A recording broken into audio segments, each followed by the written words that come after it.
Hello lovely people, in today's video I'm going to be telling you everything you need to know about bikepacking. I'm actually planning a bikepacking trip myself, and my very good friend Lawrence is actually in Girona at the minute, and he's just cycled from Alicante to Girona. So I'm going to pick his brains and find out everything you need to know about bikepacking.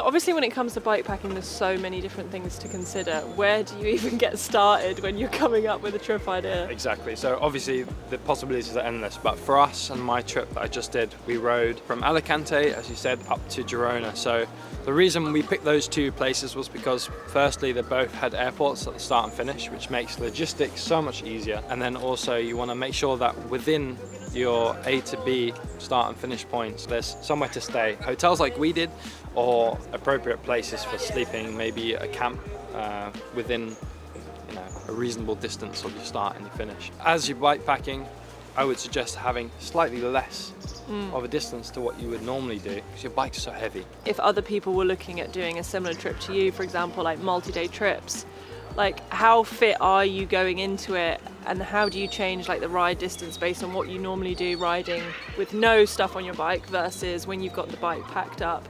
I would say it depends whether you're doing a road trip or a gravel trip. That's another thing to consider. True. Obviously you're going to be able to travel a lot further on the road bike, but I think for me 100k is pretty much what you should be aiming for. I mean, on our trip the longest day was 180k. Oof. And in the winter with the light, we started in the dark and finished in the dark, and it's not particularly the most fun way of doing it. Got you. So you'd say 100k is kind of the max? I would say 100k is a really nice sweet spot where you've got all day to do it, so you can take as long as you want, but it's not, especially the fact that you're doing it back to back. But that's obviously for someone who's fairly experienced at riding too. Like people who are maybe getting into bikepacking aren't even necessarily pure cyclists. We have actually very lightweight setups as bikepacking bikes go. So if you're carrying a lot of stuff, if you want to change your clothes and lots of other things, I mean, there's tourers out there that just do 30 miles a day and that's it, and that's their limit. Now those guys tend to go on for weeks and weeks and weeks on the road at a time. Our trip just being 6 days, we could kind of do a little bit more than we were comfortable with just because it's so short. So there's a lot of things to consider based on how long you're actually doing and the terrain and the weather and everything like that. Yeah. Other things to consider: who you're bringing, company. It's always nice to have friends. We had 3 on our trip, which is a perfect number. I feel like it's a really nice number, 3 or 4.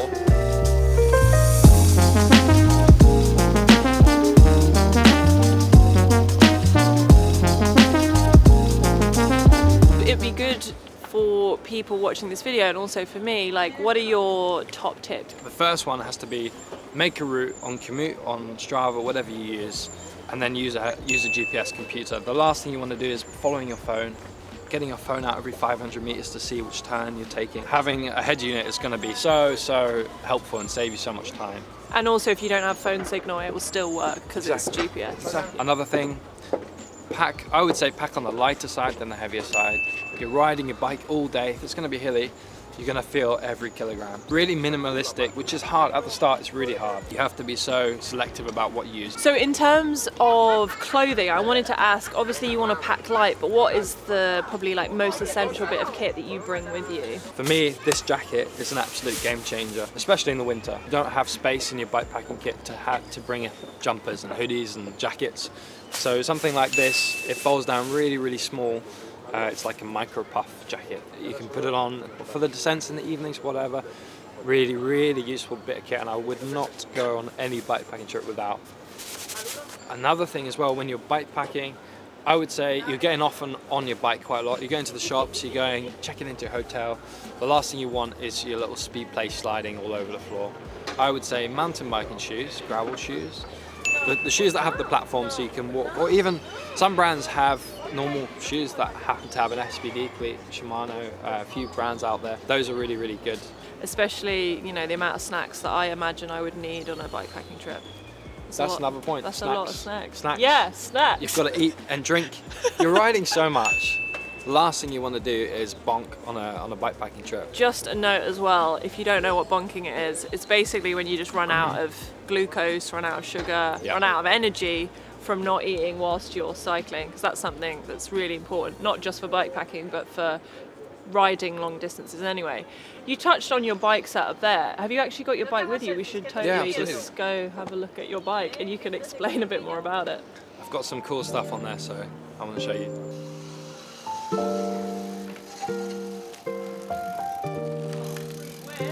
we go.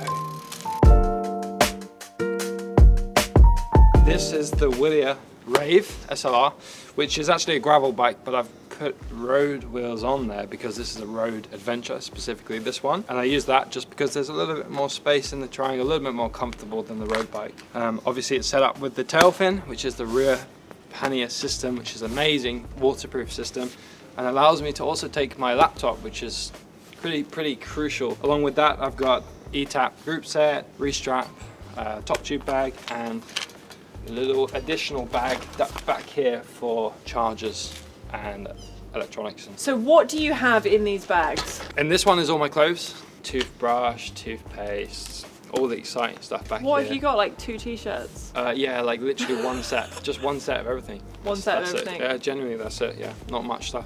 These bags are waterproof, which is really useful because the last thing you want is wet kit when you finally get to your destination and you take out your jumper and it's all wet. Actually, this is not used for tools. This I leave it empty because I like to have an option to take off and on my gilet. So I just have that for that. And yeah, crucially, the GPS app at the front. Where do you put your snacks? I wear cargo bibs.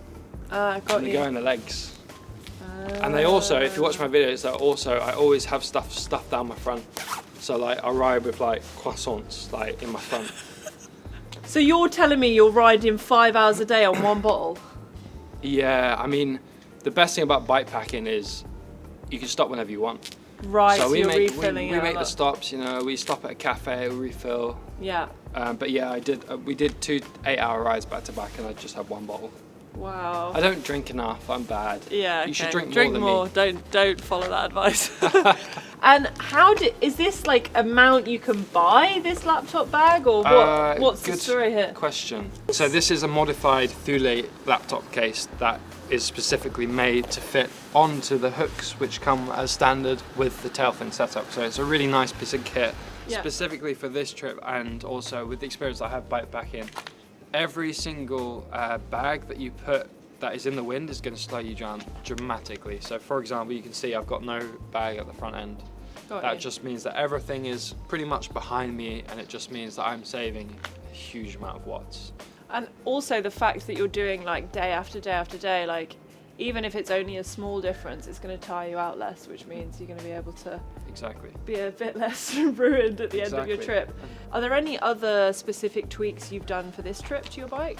The second I got this bike, obviously beautiful bike, I didn't want any scratches whatsoever, and these bags can be a little bit annoying in terms of, you know, when you get a little bit of movement over 10 hours every day, it's gonna wear into it slightly. So I put, as you can see on the top tube, I put a bit of a PVC vinyl in a carbon effect along the top tube. I did make a mistake on this setup, which was a little bit beyond my control, and that was the tires. I did want to have at least 28s, if not 30s or even 32s. They didn't come in time, so I was stuck with 25s, which is not ideal for a bikepacking setup. A little bit more uncomfortable.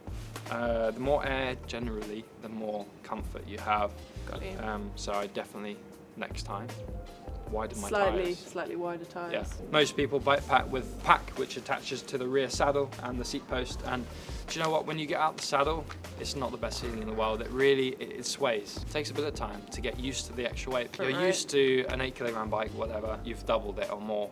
When I do multi-week trips, for example, you have to have more stuff. So I have a front bag as well, a roll bag. That also completely changes the way that your bike handles. So for example, I have quite a long stem, and I get something called speed wobble. So when I take the hands off the bars, which I do sometimes, the front end starts to wobble, which is not the best feeling.